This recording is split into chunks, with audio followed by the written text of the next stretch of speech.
The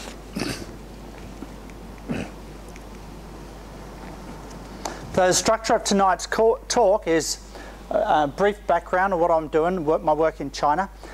And then on your card, I'd like you to write down questions that you'd like to have personally answered tonight. Okay? So we don't have to identify yourself, but it might be helpful if I know a particular industry. That would be very helpful. I'd also like you to write down a large challenge that you're currently facing in your firm. Okay? Just a challenge that you have, a problem that you have. So just to give you some flavour for the challenge, here's what I'm doing in China. I'm actually interviewing 1,000 Chinese suppliers. I'm up to 927. I started 18 months ago. Face-to-face interviews. 927. Not 90, not 200, over 900 now. We're doing 1,000. And so far, here's a representation of a question we asked Chinese suppliers at the end of each interview. What is your number one challenge? And it's very interesting that most of these Chinese suppliers we interview, they're in the electronics industry, they're second tier and third tier suppliers. Most of them I interview say their number one challenge is cost control. How many of you are not surprised with that response? Put your hand up if you're not surprised. Okay, I agree with you. But isn't it surprising it's only 1/4? It's less than 30%. What about the other 70%? The other 70%, competition, sales growth. But what is also interesting is a very few percentage talk about the long-term problems that they have. Paradigm shift, brand building, R&D, brand name recognition, okay, sustainability, things that will help the organisation survive in 5 years' time, in 10 years' time. Most of the challenges and problems, when you ask them what is their number one challenge, is cost control, sales growth, competition. Okay? And so don't listen to me. Here's the data on 644 interviews. Okay? And if you want updates on this as we go, you're most welcome to contact me for that. But very, very interesting. Tonight's talk is about that. Cost control, sales growth, concerns about accounting, economic performance are financial measures. Tonight is about non-financial performance measures. Your financial measures, all of you, put your hand up if you're an accountant. Great, I'm glad. What a stupid question. Okay, all right. You're an accountant, I'm an accountant. So we focus on the economic measurement of a company, the measurement of an economic health of a company. Accounting looks forward or backwards? It looks backwards, exactly. It's too late. Accounting is an economic representation of the status of the company, the balance sheet, or the performance of the company for the last accounting period, profit and loss, or cash flows. Okay, it doesn't tell you about the future. And some of what we're going to talk about tonight is to dig deeper or move further up the process chain, because the accounting is measuring the output. The accounting is measuring transactions, sales. It's measuring transactions, expenses. But let's move before that in the process chain and try to get some visibility of the processes that lead to lower costs, the processes that lead to higher sales. And if we can have more visibility on those processes through non-financial performance measures, which is what we're going to go about tonight, then maybe we have more control over our accounting numbers at the end of the accounting period. So that's the dream, that's the vision of non-financial performance measures. We're trying to capture all these things that very few Chinese suppliers want to do or see as the number one challenge. Paradigm shift, brand building, a happy workforce, a productive workforce, technology, innovation. Okay, if we can capture them in non-financial performance measures, then what can happen? Maybe we can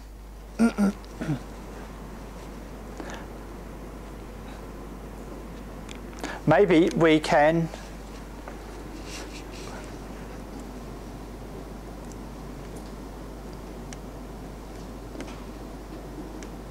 oh, I suspect there was no power.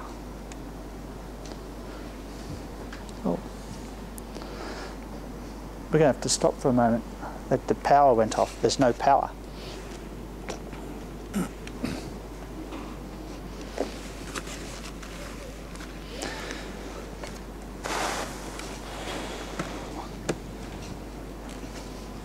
Excuse me, I'll just go and get some.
Maybe we didn't pay the power bill, but that's okay.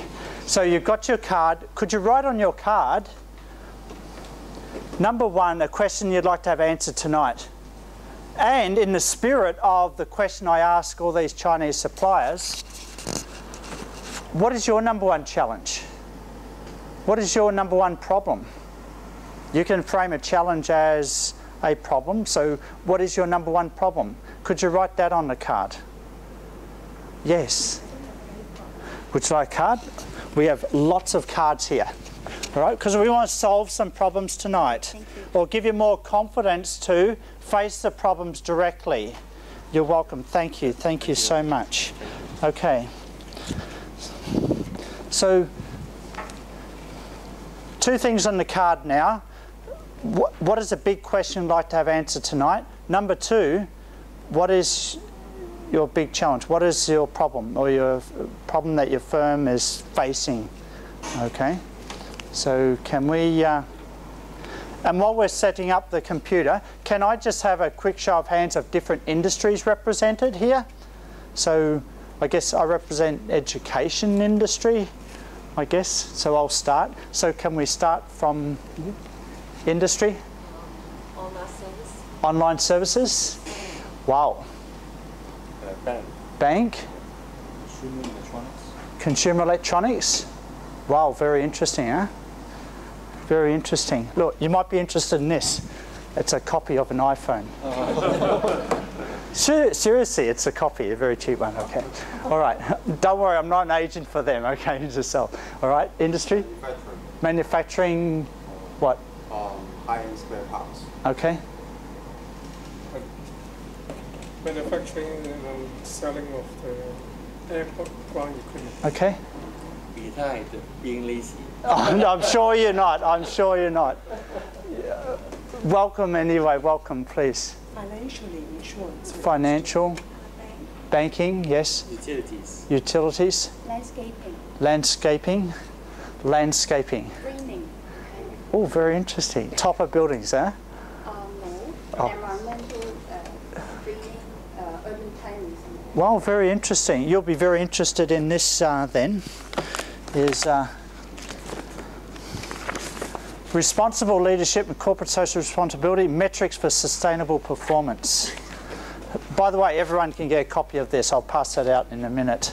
Okay, and that actually lists all the metrics that some of the top companies around the world are using to actually help measure the 3 aspects of environmental, corporate social responsibility. Industry? Practicing accounting. Yes. Manufacturing. Manufacturing? IT. IT, fantastic. So we've got lots of range, we've got some manufacturing, we've got services, we've got everything. And so we have the lot, and our computer is back with us. This is so fantastic. Okay, so what I want to do is I want to reiterate the theme for tonight. If we can make more visible the process leading up to this economic reality, that is, what were the costs, what were the transactions, what were the sales that made your profit and loss and balance sheet. If we can make more visible the process, then we can have more control. The idea of non-financial performance measures is to get more visibility over things we're likely to have more control over. Because at the end of the period, you don't have any control over sales. Well, companies think they do, you know, channel stuffing and earnings management, things like that. But that's not changing the amount of sales transactions. Thank you so much. Thank you. That's not changing anything else. So let's keep moving as we go. I thought I pressed the wrong button here. So, oh, it's working. That's great. This is fantastic. So we started with my interview of we're up to 900 suppliers, well as the #1 challenge. Half of them are talking about accounting challenges. These are made very visible by accounting, right? But the other half, or even 1/4, are talking about things that are more long-term, which companies need to focus on, have more visibility on. So now, you have the card, you write down questions that you'd like to be answered tonight. Number 2, write down a large challenge that you're currently facing in your unit or firm and what industry you represent, just generally. Please don't put your name on the card, it's okay, all right? As you're writing that, I'll tell you stories as we go through tonight. And so the simple stories like a company decides our back office processing of checks is too expensive.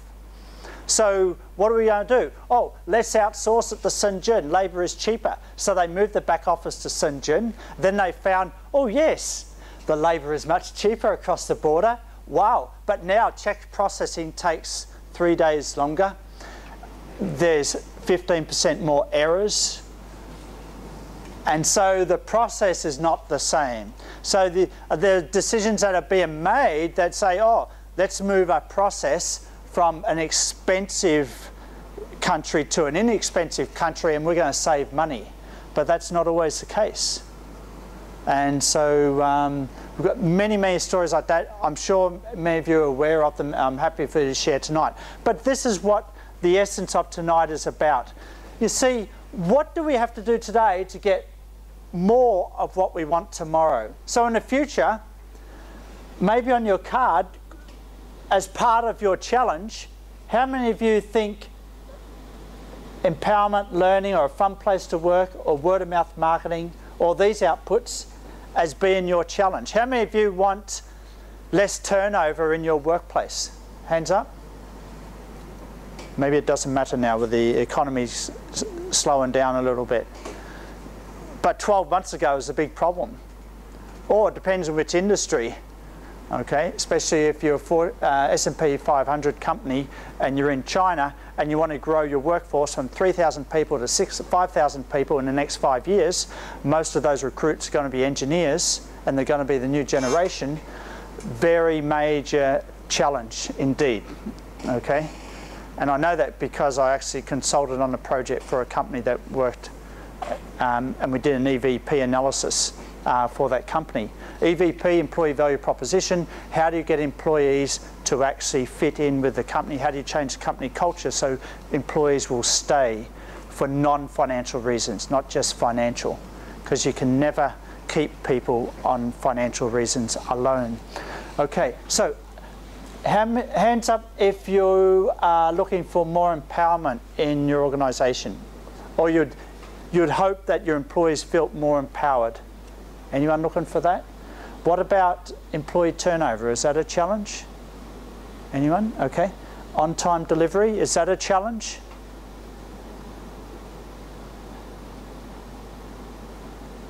What about less errors? Is that a challenge in your organisation? Okay. What about checks process, customer returns? What about customer satisfaction? Okay. Some point in time in the cycle of the economy, these challenges visit most firms, okay? And sometimes those challenges don't become large when the economy has slowed down and the employer has much more power of keeping employees, okay? But when things are growing and suddenly your employee workforce is at top of capacity and you're trying to recruit, then these challenges become more visible. Okay, that's our HR examples. But the point of tonight is to think about, is there some way we can understand the systems or how we create alignment with strategy? There's also decision-making and problem-solving issues. See, in your organisation, there are two levels I want to make you aware of tonight. There is the operation level that we try to make more efficient. But there's a level under that, which is more the learning and growth, the culture, the systems, which we want to make more effective. So before we talk about non-financial performance measures, I want you to think, number one, what is the strategy of your company? Because alignment with strategy is very important. Which processes in the organisation do you want to make more efficient? And finally, how can we make the culture, the employee base, the system support more effective? And some of you, how many of you heard of the balanced scorecard approach? Where you've got the learning and growth, the process, customer and financial. I'll introduce that to you briefly tonight. But here are the takeaways for tonight's session, if I haven't already said so far. We are going to review how important it is to be aware of the different communications that are going on in the organisation. I'm going to introduce you to the strategic alignment framework, systems thinking and measurement. And most courses on non-financial performance measures leave out this systems thinking. They focus a lot on measurement. Sometimes they do strategy.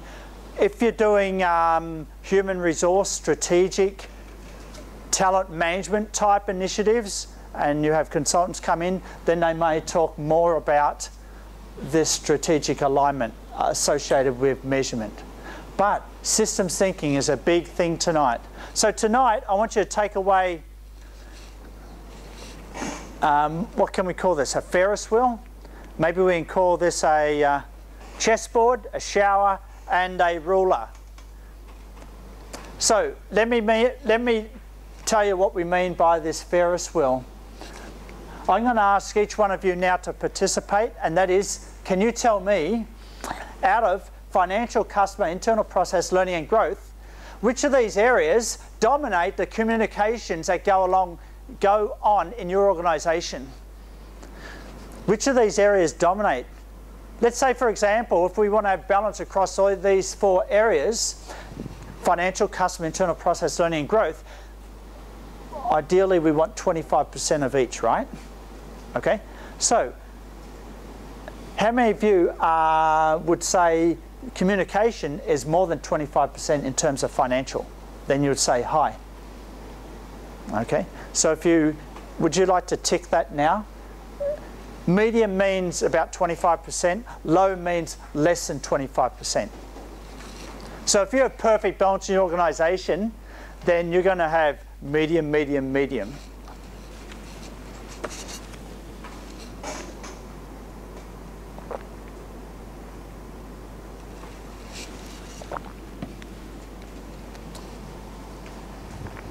Hands up who put high for financial. Surprise, surprise. Okay, lots of communications about financial. Cost cutting, sales targets, right? Okay. How many of you put high for customer? Okay, customer complaints, yeah, delivery on time, customer demands, customer returns, all right, okay. How many of you put high for internal processes? Oh, okay, we've got one. It's good. And what about learning and growth? That is lots of communication about developing the staff, getting the aligned culture, lots of training. Yes? Yeah, I feel high. That's great. We all want to work at your organisation. Because, let me ask you another question. Here are four areas. Which two areas do you have most control over? Let me repeat. Which two areas do you have most control over? Hands up for financial. Hands up for customer. Hands up for internal process. Hands up for learning and growth. Okay, let's think. How do you have control over financial? How do you have control? I agree. Most of your attention is in financial and the customer. I agree. Most of your communicative attention in your organisation is about financial and customer. But an increasing amount of control is in the area of learning, growth and business processes. You have more control over the processes. You don't have control over the customer. You can't tell the customer when to come back. You can't ask the customer to buy from you. Well, you can market to the customer. You can brainwash the customer. But you need a good product. Okay? So do you have control over that product, good product you're making, or whether the customer buys it? Which comes first? The product, service, or the customer? Which one? The service, the product, which is the processes in your organisation, your internal processes. So you have control over that. You have control over that. You can close the doors tomorrow and the customer may still want to buy from you. Okay? You can open the doors and customers may not come. You don't have control, you don't have direct control over customers. And because accounting is an economic representation, it's a representation of the economic reality of your organisation, you don't have control over the accounting number directly. You don't have direct control over accounting. You have control over the sales process that results in a sales transaction that is booked as sales. Or you have control over employees that decide, do I choose the expensive travel option or the cheap one for my company? Okay. And then that expense goes into the accounting, right? So but you have control over the mindset of the employees that make that decision. Either through SOP, thou shalt choose the cheapest travel option when you're traveling to Shanghai. Okay, right? You have control over that because you can put in standard operating procedures that say, here's the procedure. If you violate this procedure, you won't get reimbursement. You see, so you have control. But you don't have control over the expenses that end up in the accounts at the end of the period. Okay, once they're in the accounts, they're there. You can't change them. Okay? So you better think about when those expenses are incurred, when the sales occur, how the sales occur. And tonight is about thinking about non-financial performance measures that make visible those processes. Okay? I'll give you a brief example. I want to give you a few stories tonight. Then I'm going to collect your cards and we're going to start answering some of your questions. Here's a real example. CTI Limited, they make the telephones, the old telephones that you saw in China, you know, the yellow or red phones that you see at the corner in the street years ago. Most people have mobile phones now, you don't see as many now. But you do see these public phones in the transport interchanges where you have to put cards in or money in. So this company made those phones. They also made phones export to Africa and India. Anyway, they had a problem because every 6 or 12 months they were coming up with a new product. And they were selling to China Unicom, China Mobile. Through their 200 agents around China, they had up to 26 branch offices at their full capacity back in 2002, 2003. And their big challenge was getting their salesmen in different provinces to think creatively, to think ahead. When a new product come along, they want their sales managers to learn what that new product was about, how to sell it, how to get the customers to buy a new product rather than the old product again. Like if you're a sales manager, which product would you sell? Which would be easier to sell, the old one or the new product? We're talking about telephones. We're not talking about mobile phones. We're just talking about basic telephone that get screwed onto a wall. People put their money in or a card to you make a phone call. Okay? Not rocket science. Okay? So sales managers would sell the old product. It's very hard to get them to sell the new product. Customers don't want to buy the new product. They have to pay 20, 25% more for the new product. Just give me the old product. Okay? How do you convince them to sell a new product? Number two, how do you convince these sales managers to communicate more with the head office? Especially when they're 2,300 kilometers away, which is the distance between Urumqi and Wuhan, right? Okay? Long way away. Okay? How do you get sales managers to behave on your behalf so far away? So this company faced those problems. And ultimately, back in around the 2000, 2001, just before 2000, they thought that they're going to grow a lot. And that growth must be internal because they weren't going to get enough managers from the labour pool that was in China at that time. They were looking for more middle managers who could take leadership roles. So they put in an incentive system to try and get these managers to take these roles. And that incentive system required them to measure non-financial performance measures. For example, number of customer complaints. For example, they gave more incentives for sales of new products versus old products. But they had a bonus component which made up to about 20% of their commission. And that was based on the head office's subjective evaluation of the sales managers. Subjective evaluation of their creativity, their proactiveness, their leadership. So here's a company, Chinese company, they ended up listing in Shanghai Stock Exchange back in 2004. Okay, real company, real problem, and non-financial performance measures.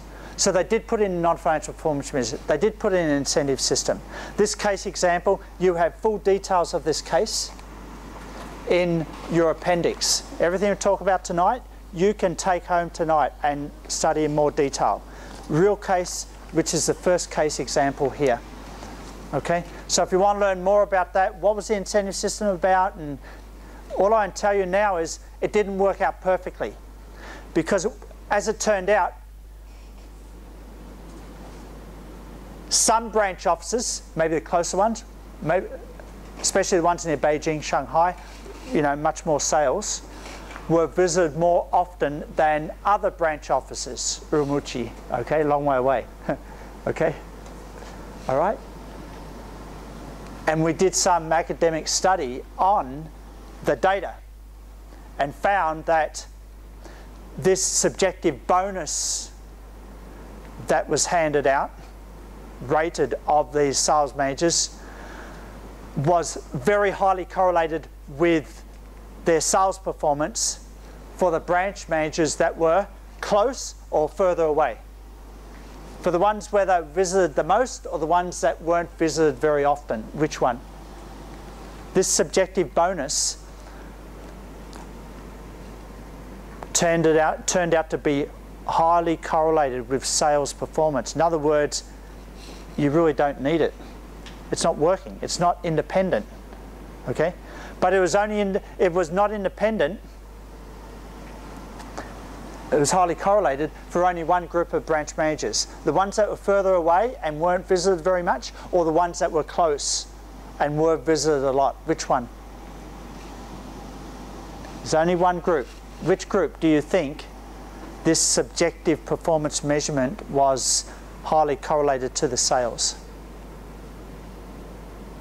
Hands up for A.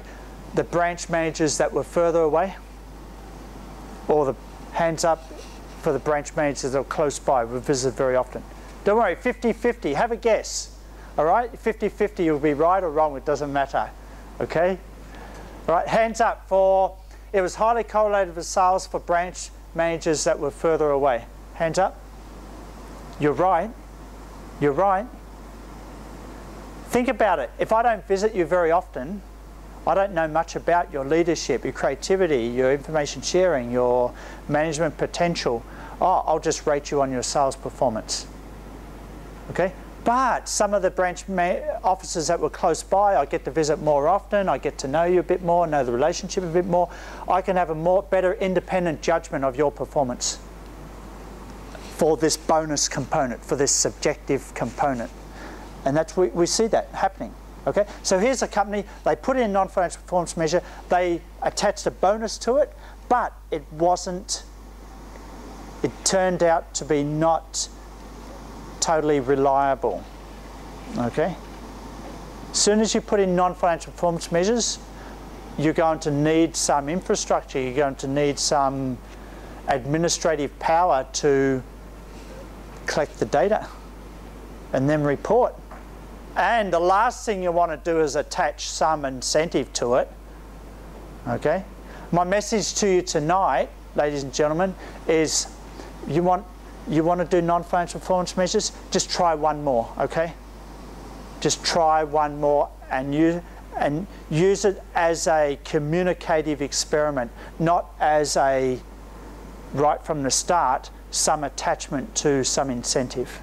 Because if it's wrong, you can do more damage than good. But I do encourage you, try a new measure as a communicative experiment. That is, you just measure it and you report it and just see how people respond to it. Okay? Okay, let's have a look at those companies that have reasons for implementing scorecard systems. A lot of people have non-financial measures to track progress towards achievement of organisational goals, or they need to communicate strategy to everyone, align employee behaviour with strategic objectives, linking and aligning the organisation around strategy. A few buzzwords here. This alignment thing. What's this alignment? We're going to have an exercise tonight where you're going to do an alignment process. Why do companies have scorecard systems? They want to drill down to root data, cause and effect strategy map. You're going to do that tonight. Web-based reporting, traffic lighting, trend indicators. So here are the benefits of the scorecards, but you can follow up on that. Here's a takeaway for tonight. If someone asks you, oh, so tomorrow, at work, oh, what did you do yesterday? Oh, I went to a workshop on non-financial performance measures. Oh, really? Wow, how interesting. Oh, I stayed home and watched TV. But anyway, so I say, oh, so what was it about? And you can say, oh, SMS. I didn't send you an SMS. No. It's about strategy, measurement, systems thinking. That's all it is. Nothing else. SMS. That's what scorecards are all about. It's about linking measures with strategy. It's about systems thinking, and it's about measurement. I tell everyone in my class, every time, that's all you need to know. What is the balanced scorecard? SMS. Very easy. Second, what's the benefit of the scorecard?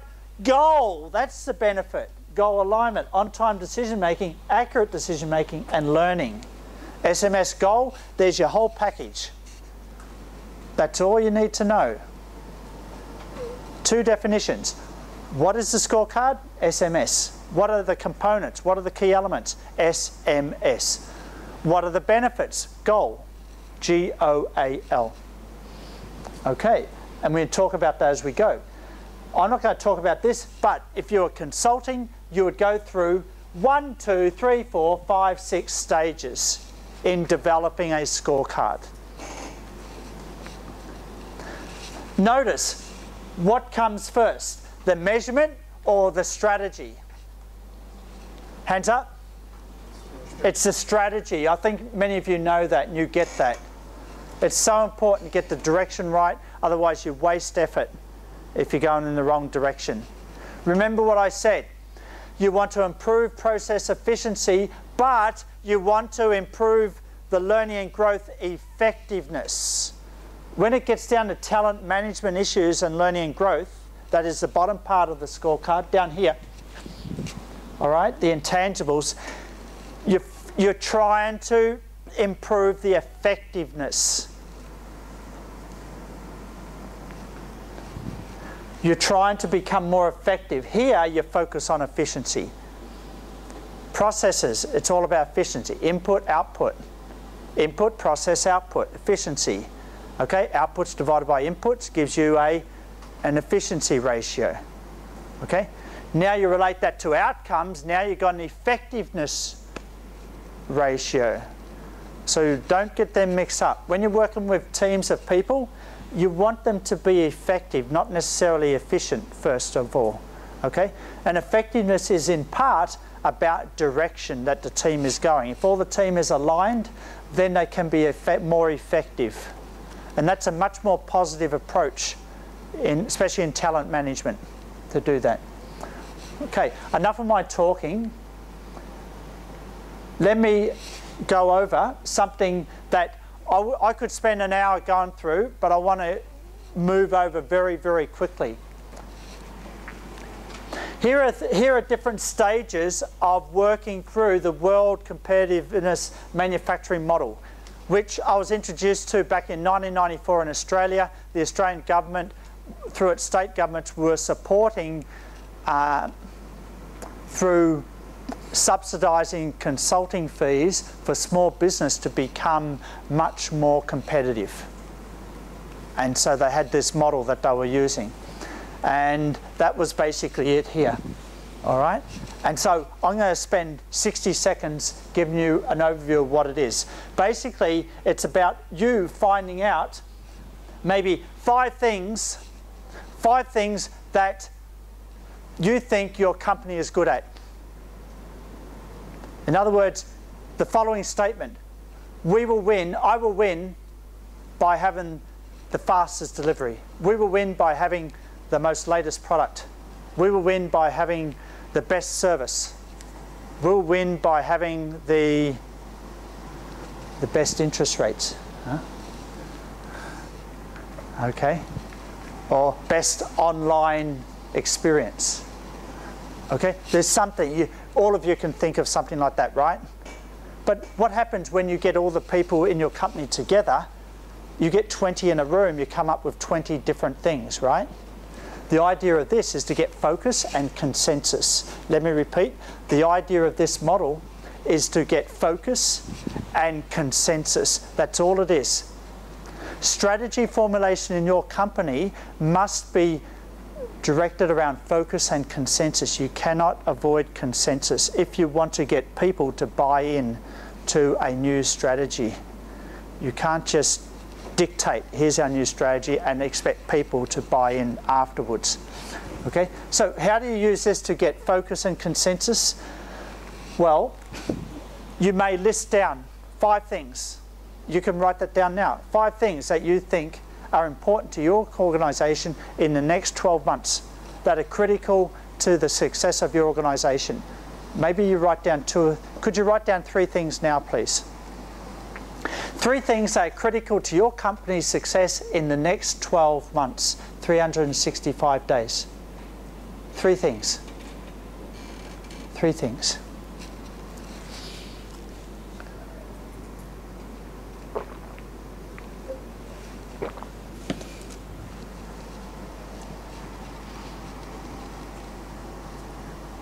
If you want a hint, there's a page here that basically, here's a list of things that you may want to think of. Okay, that's in your handouts. It's 5 pages ahead of where you are. Okay, so then in the next 12 months, what is critical to the success of your company? Maybe your reputation for quality, customer service, or maybe customer orientation, or maybe technological superiority. Okay, so what is it? What do you think it is for your company in the next 12 months? What did you? Sales. Sales, yes. More people viewing our website. Okay, okay. Views. Yes. Okay. Economy. The Economic condition of the... Well, when we talk about strategy, it's the things that your company needs to do. Then maybe... You don't want to wait for the economy. The economy will never help you. The IT process. Maybe IT process, yes. Okay. Market expansion. Market expenditure. Product innovation. Product innovation. Goodwill. Goodwill. Easy. Okay, all right. Quick. Good customer relationship. Customer relationship. Sorry, maybe to improve organization effectiveness. Yes. Huh? Expand customer base. Expand customer. Sales. Sales. Yeah. Update accounting knowledge. Okay. Inventory turnover. Okay. Improve customer satisfaction. All right. So, look, all of you, when I ask you a question, there's something in your mind. Okay. The point is that you go home tomorrow to your organisation and you bring a team of 5 of you together and say, oh, let's go through our strategy for the next 12 months, and you may come up with 10 different things. What do you do then? The purpose of this framework is to help get some consensus going. That's all. All right? It's not a magic bullet, but what you do is you ask people in your team, okay, you come up with 3 or 4 items. I want you to rank each of them in terms of which item do you think gives us the best chance of beating our competitors from 1 to 10. And so one item might be 10, another one might be 8, another one might be 7 or 6. You might have 2 5s. Then you rank them on another dimension. Which one of these items is likely to give us a chance of providing most value to the customer? And that's what this issue is here. All right? Competitors and the customer. Ability to add value to the customer. And so when you rank according to those two, you may find that one item goes up to here. One might be 10 and 10. One might be 10 but 5. Okay?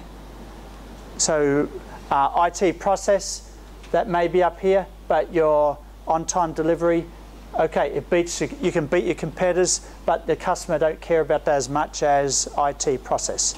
So then that will be ranked a little bit lower. And so what you find ends up here may come out of that consensus process. And you're getting alignment among the team of people in your organisation. And then you work with that and you say, okay, we will win by having the best IT process in our organisation. That will help us win and define our strategy for the next 12 months. And then people say, yeah, but I reckon this one would be better. Oh, I reckon this one would be better. They can have that too. We can move that, do that in 6 months' time or 12 months' time. Okay, these are ongoing processes. If the economy is going very, very fast, especially across the border, then you might have to do this every 3 months or every 6 months. Okay? Because competitors change and customers change. Customer preferences change. So you need to revise this all the time. But this is just a basic 2x2 approach to help you get consensus on strategy. Let's keep moving. Because when you get consensus and there's one item here that comes up, we will win by having the best IT process. We will win by having the best online service. We will win by having just more sales than any of our competitors. All right, just more sales exposure. Okay, we will win by having the most up-to-date accounting knowledge. Okay, then you can use that to guide any strategic focus in marketing, operations, HR, finance, IT, any other divisions that are in your organisation. You use that. And so then you can say, marketing will have lots of opportunities for improvement. Marketing will have a lot of initiatives. Channel sales, do we market online, do we market newspaper, where do we market, how do we sell? What about talent recruitment? There's so many issues in marketing. And then you've got to rank those issues. What's the ability of those issues to support your big, we will win by doing this in the next 12 months? And then you have opportunity for improvement. Same for operations, same for HRM. So this is like an alignment approach. So I'm really moving through this very, very fast. I could spend 3 hours on this for an exercise. Okay, so we can move through to measurement a bit more. Okay, but this alignment process is very, very important. And I haven't even mentioned measures. This is about getting consensus. Consensus overall, and then moving to various operations in the organisation. And then from that, you'll have action plans. So the idea is use this to get an overall consensus of where the direction of the company is going. Then that becomes one dimension for marketing, operations, HR, and all the operations. Remember, the dimension here, ability to support this SCA here, one dimension. The other dimension is opportunity for improvement. Opportunity for improvement. So there's those two dimensions at the operational level. So that's what we're doing, developing consensus. We're not developing non-financial performance measures. You must get consensus first, because alignment, direction, is the key to effectiveness at the bottom level. Remember, you want to improve efficiency, you're at the process level. Okay, now you may want to think about a strategy map which helps you to look at causal relationships between the units. It doesn't stop you from having action plans. Okay? And ultimately a balanced scorecard, which even makes it even more formal. Okay? So there's a lot going on there, and I'm happy to go into more depth if you have questions on that. But I just want to give you a bird's eye view of the big picture. The big picture. Okay? There's the World Competitiveness manufacturing model. Here's a list of strategic imperatives, and here's how you might want to graph it to come up with top 5 issues. Then you graph it, and then you move on to your operations, and each of those operations can do that. Marketing, HR, operations, financial, so forth. Okay? All right, so remember, okay, now here's your chance. We have an exam now. Okay, yeah, you ready? Junbei hala. Simple question. All right. So you go to work back tomorrow morning. Let's ask that question again. Your colleague said, "Oh, so what did you do last night?" "Oh, I went to creating alignment with non-financial performance measures." "Oh, really? Oh, so what was that?" "Oh, you know, balanced scorecard." "Oh, so what was the balanced scorecard? I've heard of that before, but what is it?" And all you have to say is, what's the answer to that question? What's the answer to that question? SMS, exactly. That's the answer. If they want to know more, they'll ask you and they'll say, "Oh, okay. All right, that's enough." All right? If they want to know more, well, S stands for strategy. Okay? And I gave you in 5 minutes what could take half a day to do, okay, on strategy. Okay, just getting alignment on strategy. Okay? Okay, so 2 more things we've got to do tonight. What are they? Cover what? If we just covered strategy, what are the 2 other things we have to cover? SMS, so if we've covered one of the S's, strategy, measurement, and systems thinking, yes. And that's the systems thinking is a big thing that's missing from a lot of workshops on non-financial performance measures. A lot of workshops, oh, let's go straight to measurement. Let's go straight to measurement. Oh, or tomorrow your boss says or your accountant or your consultant says, "Oh, you need to put in more measures." "Oh, what am I going to do?" "Oh, I'll go to the internet and get a list of measures to choose from." That's the last thing you should do. Okay? The first thing you should do is, what is the strategy? What is the direction I want to go in? Because whatever measure that you have aligned with that strategy, you may go in that direction twice as fast or 3 times as fast. So you want to make sure you're going in the right direction first. Okay, so let's SMS. We've done the S. We've got 2. We've got another S to do, and we've got M to do. Right. So systems thinking. Guess why we have a shower? I know why we have a shower. What a stupid question. Okay. When I was growing up in Australia, we did have hot water when we were kids. All right, we're very fortunate.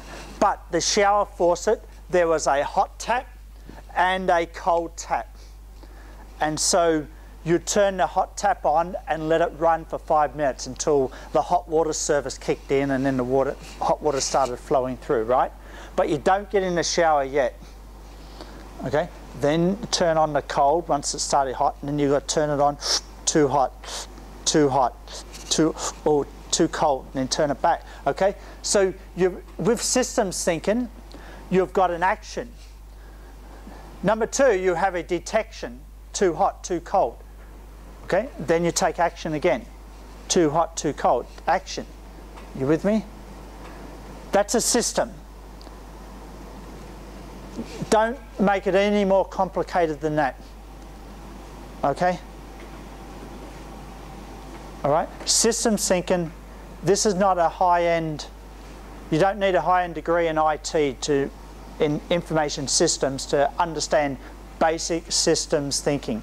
Systems thinking is all about understanding causes and effects. You turn the hot or cold differently, you get a different temperature. The cause is your action, the effect is the temperature.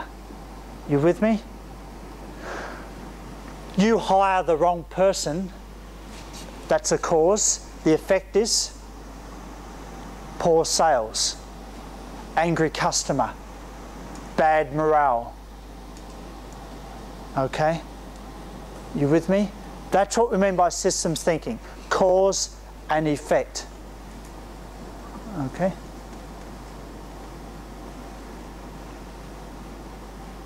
Cause and effect.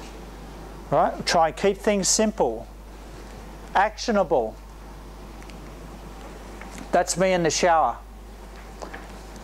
We're lucky these days because now we can dial up a temperature. And you know, we trust that the temperature is correct. Okay, so here's your chance to think of a strategy map. How many of you know what a strategy map is? Hands up. Hands up. Anyone? How many of you have seen a strategy map before?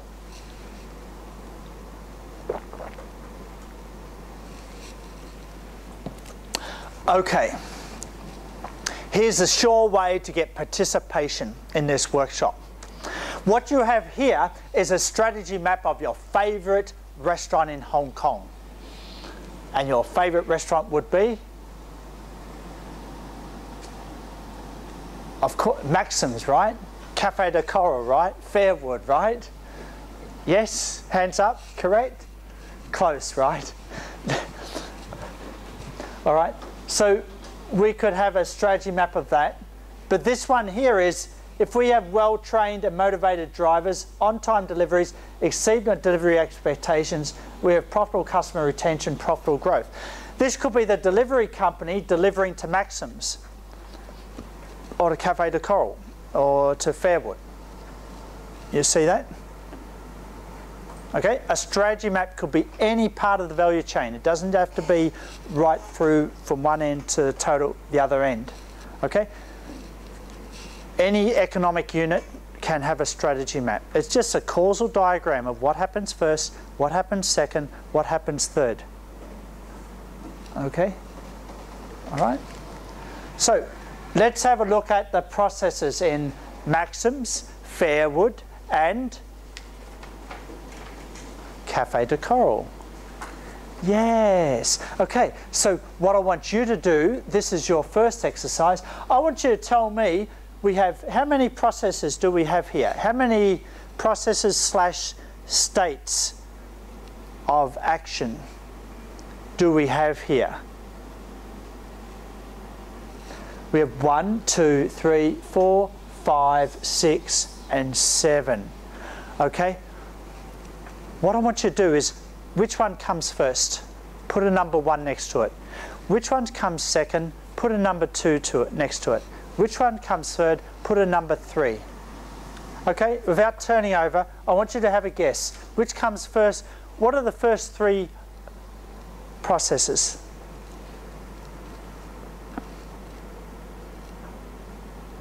Which would come first? The employee stuff or customer stuff? Huh?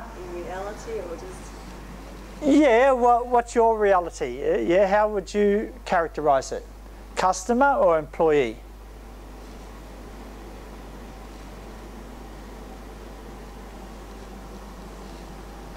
You don't have any customers, you don't have employees, so employees must come first.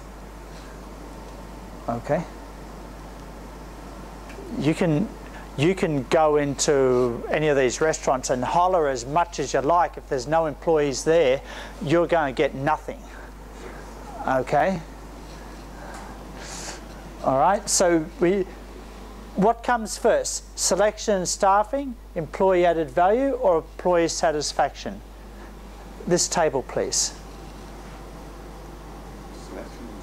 Selection and staffing. If we have good selection and staffing, then it's likely we can have what?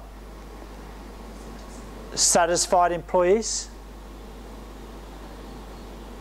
And if we have satisfied employees, it's likely that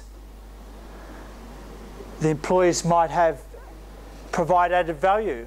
For example, would you like fries with that? Would you like a lighter with that? Okay. And if we have employee added value, maybe we're going to get satisfied customers. And then that might affect their buying behaviour and sustain profitability. Or it might be the other way around. That's what we mean by a strategy map. That's what we mean by systems thinking. It's trying to tell a story of what happens.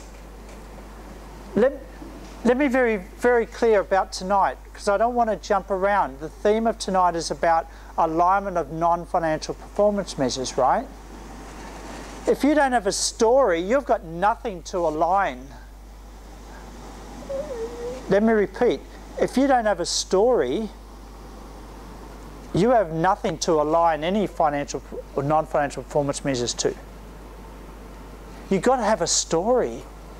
Look, the story doesn't have to be totally correct, but you've got to have some thinking about A leads to B, leads to C, leads to D. Doesn't have to be perfect, but you've got to have a story.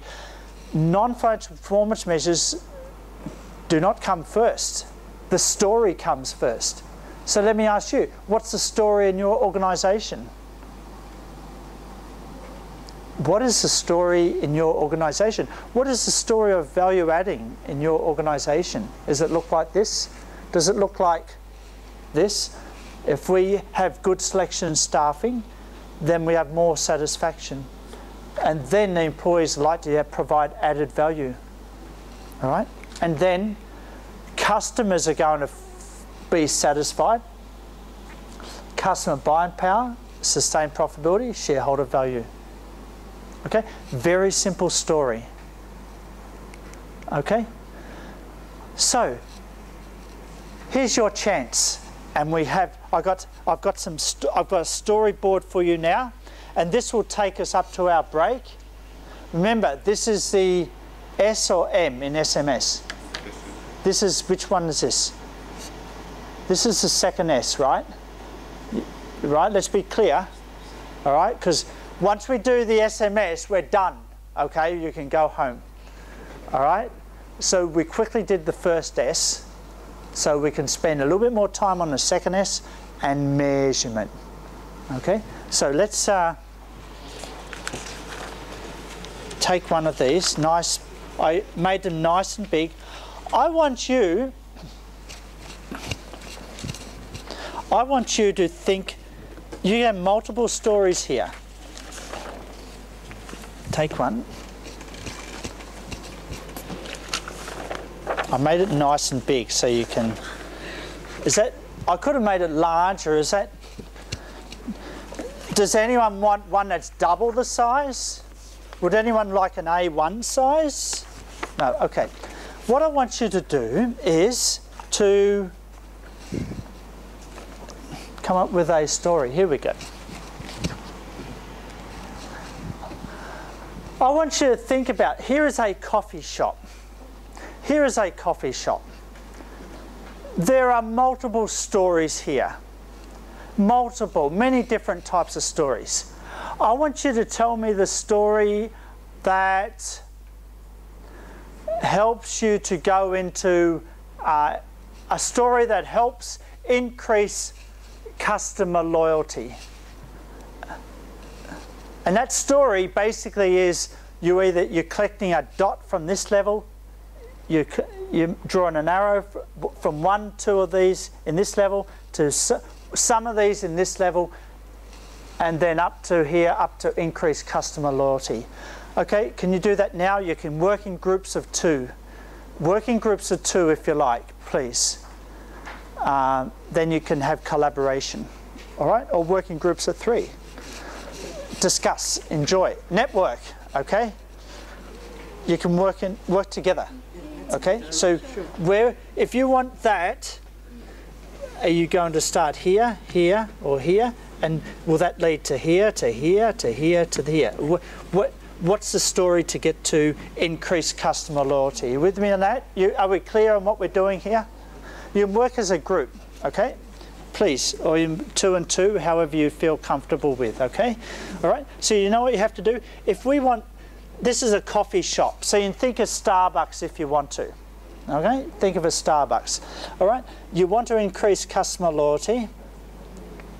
So are you going to, which one of these are you going to emphasise? And that's going to lead to one of these processes, then to here, then to there. Okay, so which of these circles are going to be dominant in this story to improve customer loyalty? Okay. All right, do you know what you have to do? Huh? Okay. And while you're doing that, I will grab your card so I can learn more about what questions you're looking to have. Just one card. Thank you so much. Thank you. Excellent.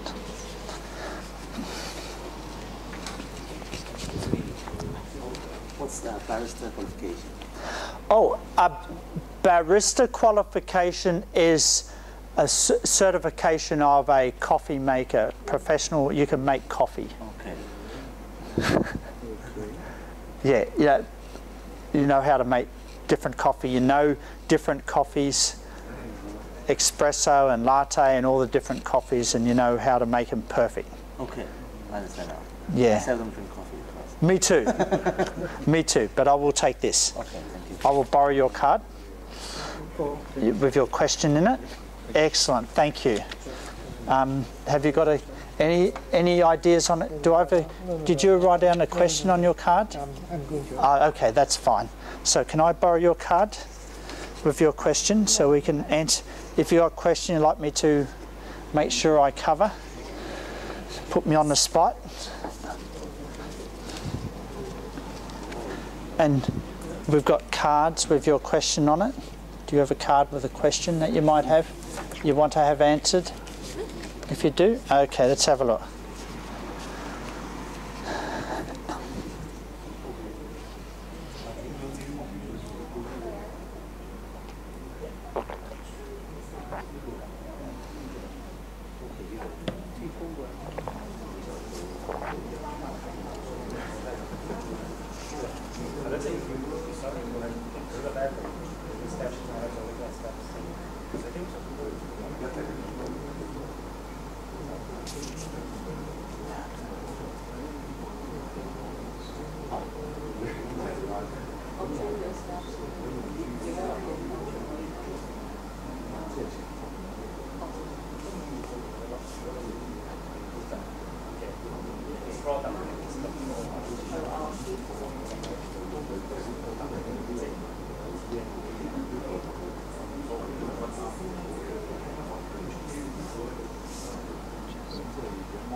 Okay, so what have you got?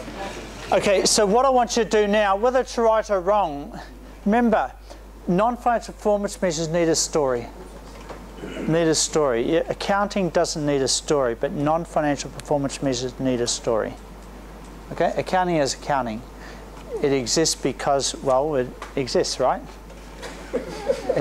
We're accountants, so, you know, if the company is listed, it exists because regulations say you have to financially report. But the regulations do not say you have to have non-financial performance measures. So you've got to have a reason for having non-financial performance measures. And that reason is you've got a story.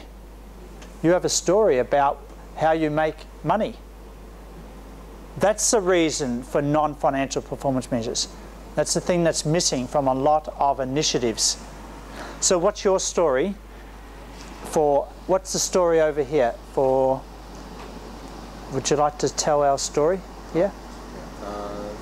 For our people, we will develop a customer-focused culture. Yes. And then we think that the customer would love a more expensive coffee, then we change from Nescafe Instant to Italian brand. Yes. And in order to do that, we have to buy a high-tech Italian coffee machine. Buy a high-tech coffee machine, and then? And also we will also modernize the look of the coffee shop. Modernize the look of the coffee shop. Yeah. Wow, you're doing a lot here. And then? And finally, we can achieve greater customer loyalty. What about standardized coffee making process? We don't consider that. Don't consider? If it's not standardized, then maybe the customers don't come back. Okay, or maybe, yes. Okay, that's fine. What's your story over here? What's your story for increased customer loyalty? So where would you start? What would you?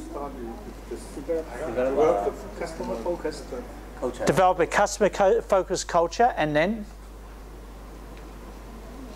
standardized coffee making. Okay, straight up to here, standardize. But how do you do that? Don't you need training too? Maybe you don't need barista if you don't want to focus on a full end product. Depends. Is it the full end, or is it the consistent quality of service that customers like? So you need to find out who your customers are too, right? Okay. All right. So what story have we got over here?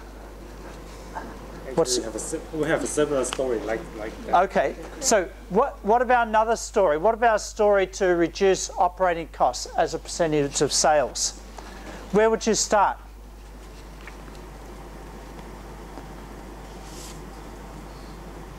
Where would you start? To reduce operating costs as a percentage of sales. Would you do an online initiative? Maybe. Well, if you don't do that, then you may have to train staff to order online, right? And so then maybe you need to have less inventory, so you